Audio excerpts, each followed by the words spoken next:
Welcome to EyeCan, a podcast about ophthalmology through a uniquely Canadian lens with Dr. Serare Ziai and myself, Dr. Guillermo Rocha.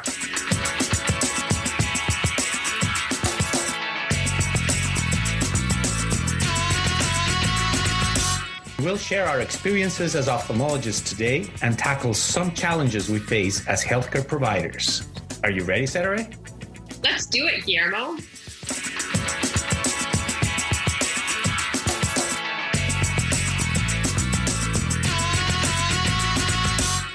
Gene therapy was recently approved by Health Canada for the treatment of autosomal recessive inherited retinal disorders. How long does genetic therapy work? How long will it last? And what's next? On this episode of EyeCan, we talk to Dr. Robert Koenekoop, a Montreal-based paediatric ophthalmologist and molecular biologist who studies retinal degenerations and childhood blindness.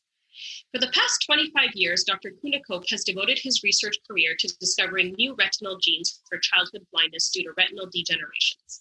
His research endeavors into gene therapy have led to the discovery of over 15 new genes. He is currently the primary investigator on 7 human clinical trials underway to test new drugs and new genes to combat blindness due to photoreceptor diseases. He has helped pave the way for Health Canada to recently approve gene replacement therapy for autosomal recessive inherited retinal disorders. He bikes 365 days per year, and we had to put that in his bio. Dr. Koenekoop, you're going to have to tell us if that's a real bike or a Peloton bike. I have 7 different bikes for different weather conditions. Thank you so much for joining us to discuss this groundbreaking treatment technology today. Thank you so much for that nice introduction. I'm thrilled to be here. This is a very exciting time, paradigm shifting for many people, for patients. I think one of the most exciting things to talk about is how it came to be that Canada approved this new treatment, but also how it will change our practice in ophthalmology, going from kind of general ophthalmology practice to very patient-specific, treatment-driven treatments. And so gene therapy is one of those personalized medicine examples. It's also an example of translational research going from the lab back to the bedside. And so there's many aspects of this that are just absolutely fascinating to talk about. Yeah, so why don't you tell me, just to get started, how did you get into researching genes and gene therapies? How far back does this go? Well, it goes back very far. It's a long pathway from where I was born in Stockholm, Sweden, to where I was trained in the Netherlands near Amsterdam, to really wanting to do research in biology and then discovering molecular biology. I was doing a PhD in the United States at the time on a scholarship.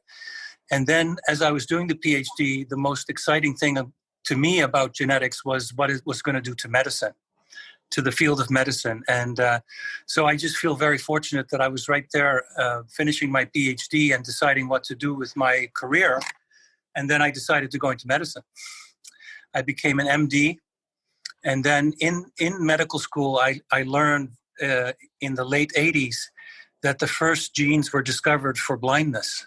Right. And there was nothing before. And I thought that was fascinating from a historical point of view, that you can have a field that has absolutely nothing, no knowledge, no genes, no mechanisms, no treatments, no proteins, no future.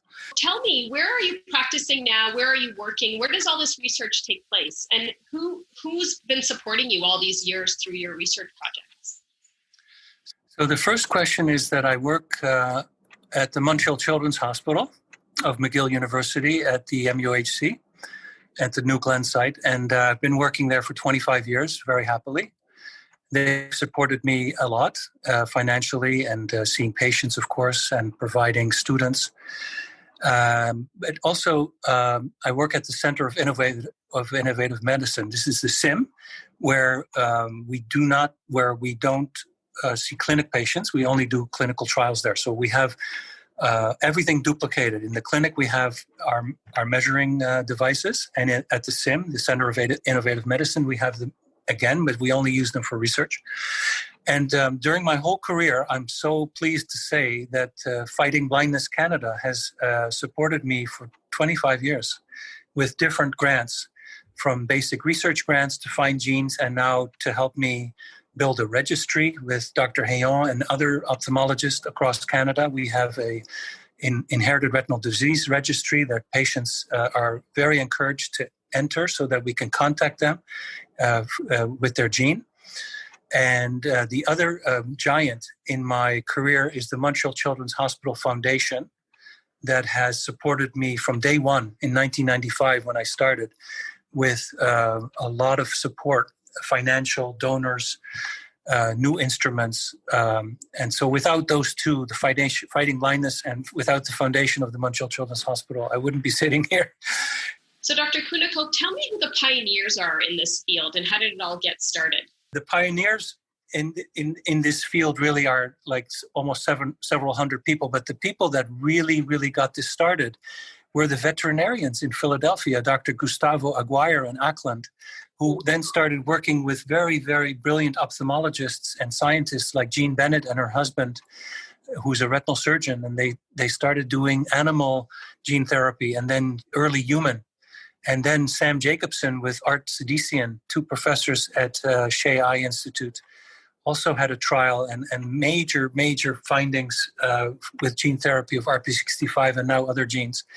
And at the same time, and that's the interesting thing, sometimes you see things converging. There was Robin Ali and his group in London, England, who was also doing gene therapy on the first humans. And this was all 2006, 2007, and was published in the New England Journal of Medicine in 2008. And it's so funny to go back now to those data, because New England Journal doesn't accept many papers. I know. And to look at the quality of the research is amazing, right? To get the gene in the right place. But the visual function didn't improve that much back then in 2008. It really is because the secondary endpoints came into being. And I must mention that in addition to Jean Bennett and Sam Jacobson and to Robin Ali, then Ed Stone and his group and Steve Russell started working and doing gene therapy in Iowa. And that was tremendous. And then Bascom Palmer started with Byron Lamb. And it just exploded. And now we're doing it in Montreal. We're doing gene therapy, and Dr. Hayon is doing gene therapy at Sick Kids with her group. So it's just a matter of all working together. We feel that we're all working together in this group. We talk to each other a lot. We share resources. We share grants. We share very vital information. And so that's kind of like the story in a nutshell. And can you tell, for our listeners who aren't as familiar with genetic therapy, can you tell us just in a few lines, how does genetic therapy work? What is the mechanism that we're looking at here? So yeah, we can go into very great detail, but I think the simplest thing to start is that the diseases that we're talking about now, the personalized treatments for genetic diseases, are the autosomal recessive and the X-linked recessive diseases. This means that there is no gene product. There is no protein, or at least very little. So for instance, without getting too detailed and technical, autosomal dominant diseases have one abnormal copy and one normal copy. So you cannot replace the gene in autosomal dominant disease in this fashion. So we're looking to replace the entire gene to replenish the protein that is not there. And very simply, what these pioneers have done, first in the petri dish and then in animals and then even in dogs before going to human, is they constructed the normal gene from normal human DNA. And this DNA is then manipulated and spliced and isolated, and a promoter is placed on the gene, transducer, an enhancer, all kinds of fancy things to make it work. But the most important thing is that the gene that we're talking about, there's 4 or 5 that we can talk about. The gene we're talking about right now is RP65. And then the gene with all these constructs is placed in a virus. And you can't see viruses. So this is an incredible process where people have learned to put this microscopic DNA clean into the adeno-associated virus. So we're hearing a lot about viruses this year, and it's all bad, but this is a very good virus. A good one, yeah. It's a great one. And there's many types. And the one that seems to work the best is called AAV2. And so you make a solution of the viruses that contain now the normal DNA, and you remove the viral particles that are empty. And then a retinal surgeon who knows how to work under the fovea in a child and in an adult does subretinal space surgery and injects this tiny piece of solution under the retina, in between the RP layer and the photoreceptor outer segments. And then, fascinatingly enough, the virus starts injecting the normal RPE65 DNA into the RPE layer. It does not inject it into the photoreceptors. It injects it where it belongs, which is the retinal pigment epithelial layer. And then, lo and behold, after a few days or weeks, the RP65 protein is found for the first time in these cells. So these kids, these animals, these adults are born without RP65 protein. And we're replenishing it by giving the DNA.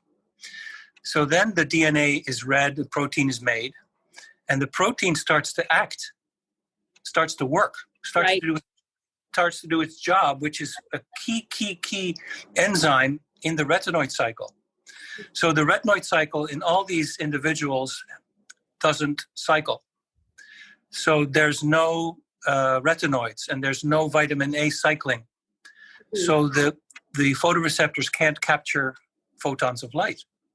Right. And so when you replace RPE65 DNA and you make RP65 protein, the retinoid cycle starts to cycle again. Right. And for the first time, 11 cis retinal is produced. Huh. The 11 cis retinal that's now there for the first time binds normally to rhodopsin, captures light, starts vision. And these cells, there's many types of cells, of course, in the retina. We can talk about that. But there's dead cells, there's dormant cells, and there's living cells, and there's cells halfway. But there's enough cells that are waking up from this incredible event, this simple surgery, complex but delicate but simple surgery, delivering this fluid under the retina. So the bleb that is formed settles. Then there's nothing while the virus is injecting and the protein is made. Then the retinoid cycle gets turned on. 11 cis retinal starts to capture photons of light, and the photoreceptors start to work, both the rods and cones. Of course, the dead ones, they don't respond to gene therapy, but the living ones do. And then, one of the reasons that this is such a good story is that this is the first time that the FDA and MS and Health Canada have approved this gene therapy, because they were convinced by the results from these trials. So the drug therapy got better and better, of course, as the research continued. But what was so beautiful as a historian of medicine is that it started to work in mice, and then it started working in animals, in dogs. Right. And these dogs started to see at night. And they could do a mobility course. And then, of course, the first humans. Right. And so in the humans who've had it, Dr. Koenekoop, how long does it take for them to clinically have an effect from this treatment for the So patient? we didn't know that answer. And so when the people that we're going to talk about in a minute set up their trials, they said, well, if we do the surgery on a Monday, right, we should definitely, as surgeons, as ophthalmologists, we should definitely see the patients on Tuesday and maybe Wednesday, but then we let them go for a while, and maybe it takes a month or so for the virus to start working. So they said, okay, we'll see the patients in 3 weeks, because everything is organized a priori, right? So the beautiful story is that these pioneers were receiving phone calls the week after. from patients and said, I'm starting to see. Can you come and see me now instead of in 3 weeks? So the whole protocol had to be changed. And so it's variable, of course, like everything else. But after a week or two, these patients started telling the scientists, telling the clinician scientists that they were starting to see in different ways.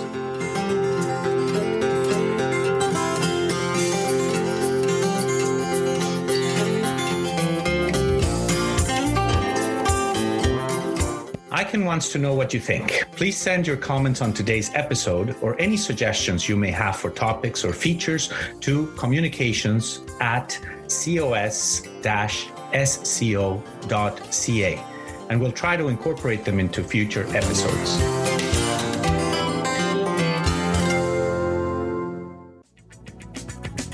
I'm Dr. Jim Chodosh from the Mass Eye and Ear in Boston, Massachusetts, and I listen to the EyeCan podcast. Is it true that the effect of this treatment diminishes over time? And do we have any idea if that's true, then if retreatment would work again? Or is it just due to cell death and it's sort of like a one-shot scenario for these patients? So the data is still coming in, but we now have 11.5-year follow-up with stable vision. Okay. That's the best data so far. We have another study with 6 or 7 years stable visual function.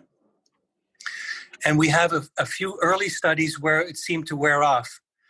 But I think the newest constructs of Luxturna and the RP65 gene therapy are 7 years in one study and 11.5 in another, with no signs of diminishing. So I think we're starting to get data that this might be a one-time deal. You have to do it in both eyes.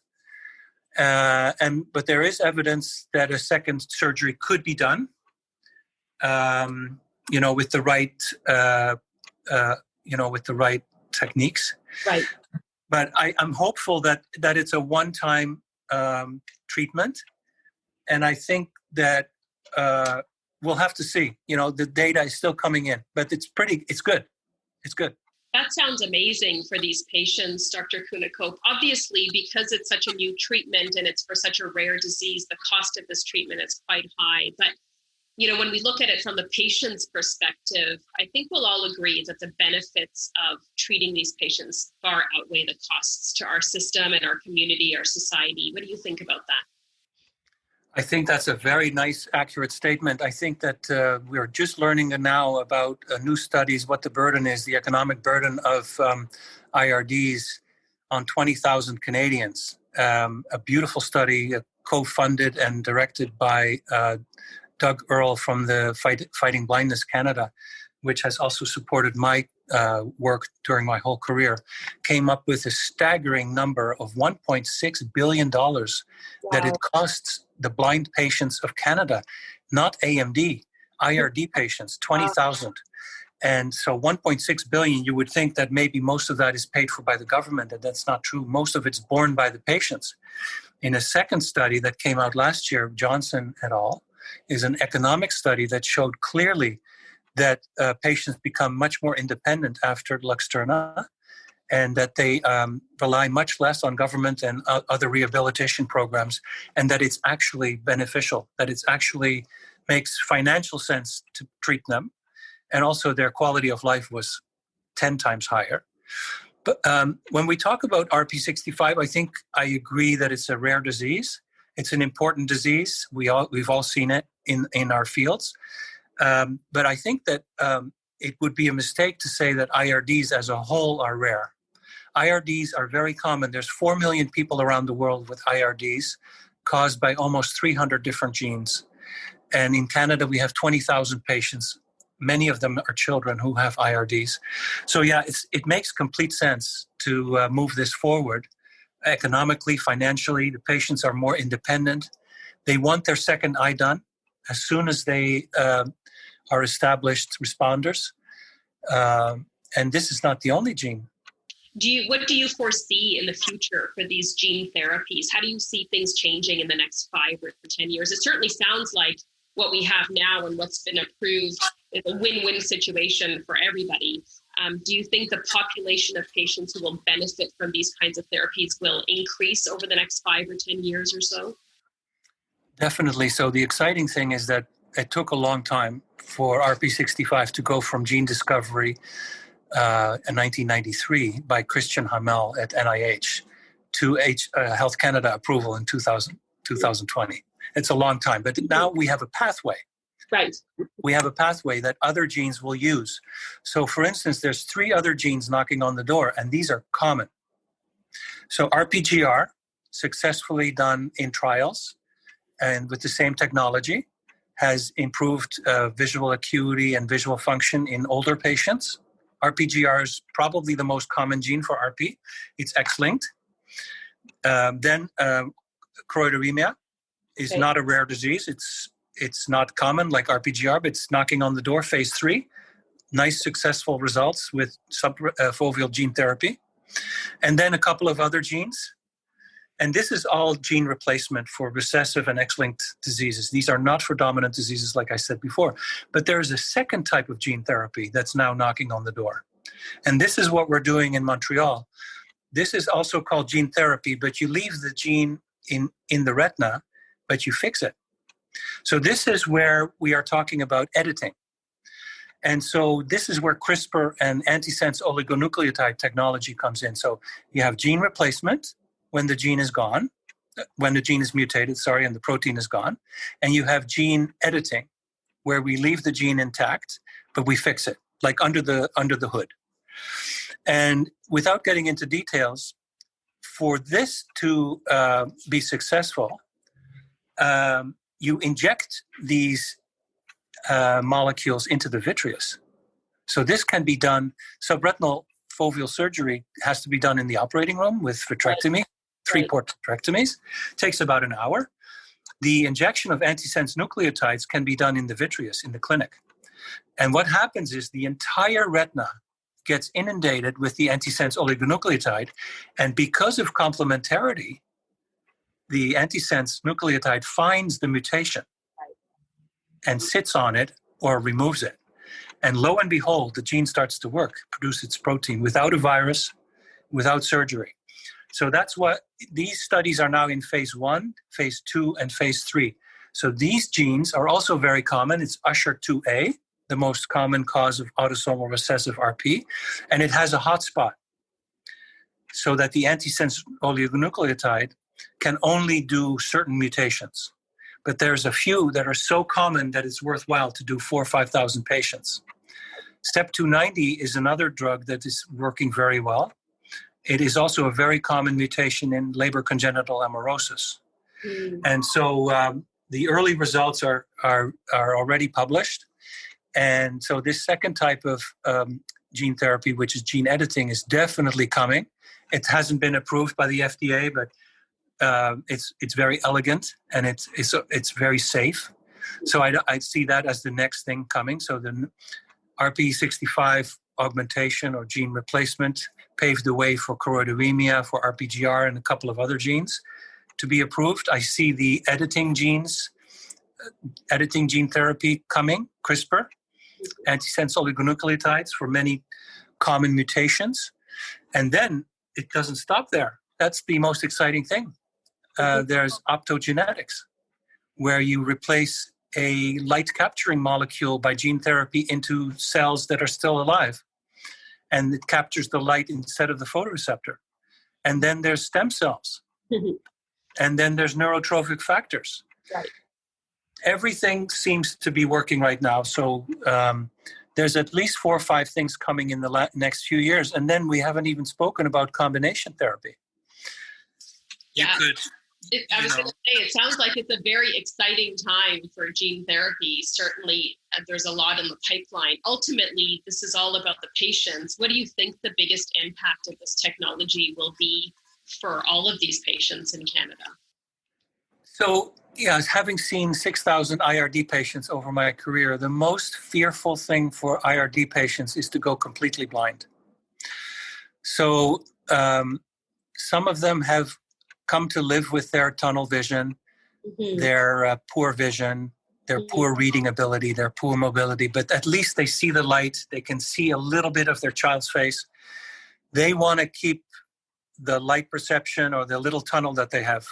So they don't want to go blind completely. That's the biggest fear in IRD patients. Of course, then there's other patients who like to be a little bit more mobile and independent. So what RP65 gene therapy has shown us is that it has given back a lot of visual function, both in the dark and in the light, and increased their mobility. So in many patients can't get through the mobility course under the different lighting conditions. And after therapy, this is what I think was very important for the FDA. They saw the videos and they saw these kids running through the mobility maze and without making mistakes. Right. Some of them never came out. Before the therapy, they didn't come out. And after a few seconds, the kids came through it after therapy. So mobility, increased independence, preventing total blindness. This is what is going to make huge impact.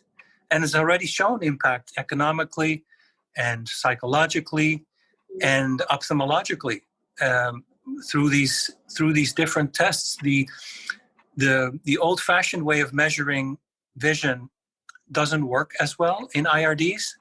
The testing that we do for glaucoma and diabetes is very appropriate in the clinic. We do a Humphrey, we do an acuity, but that doesn't work for IRDs. IRDs, you need retinal sensitivity, you need mazes, you need mobility course, you need pupillometry, you need ETDRS also.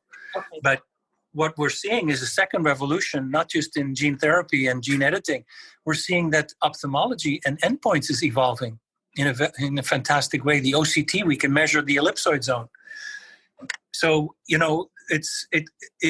I think it's because the genetic revolution, the imaging revolution, and the gene therapy revolution coincided together at the same time that we're talking about this. I think that's the paradigm shift, the penicillin of gene therapy, the insulin, it's the same thing. We had nothing. I've never seen a patient improve, never. Right. And now I have. Yeah, it's very exciting. I want to commend you, Dr. Koenekoop, for all the work you've done in this field and for spending the time with us tonight to explain some of this to our colleagues across the country. I have one last question for you. You didn't tell us about your bikes. I'm so happy that you did ask. One of the reasons that I can do a little bit of extra work is because I bike every day. So I feel, I look forward to biking. I look forward to biking around the racetrack and just to get the blood flowing and to relax. But I have 7 different bikes for different weather conditions. My 2 favorite bikes are my mountain bike for in the snow with special studded tires and special gloves. I bike all winter long in the snow. And I have thick tires, but not the biggest tires, but just thicker than usual. And I've never fallen, and I'm very careful. And my second favorite bike is my race bike. So that's like a very light bike. And I tried to bike, I biked yesterday. So that's very late in the season for the race bike. It takes a very special person to bike in a Montreal winter, Dr. Koenekoop, and you're a very special person. Thanks for joining us today. My pleasure. Thanks for having me.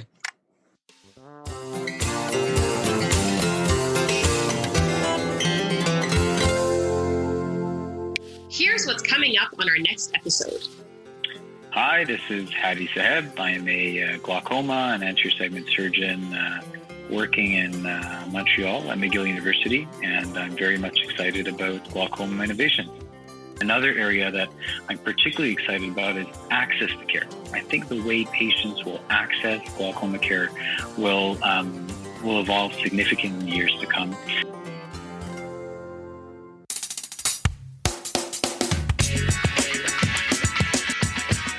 EyeCan wants to know what you think. Please send your comments on today's episode or any suggestions you may have for topics or features to communications@cos-sco.ca, and we'll try to incorporate them into future episodes.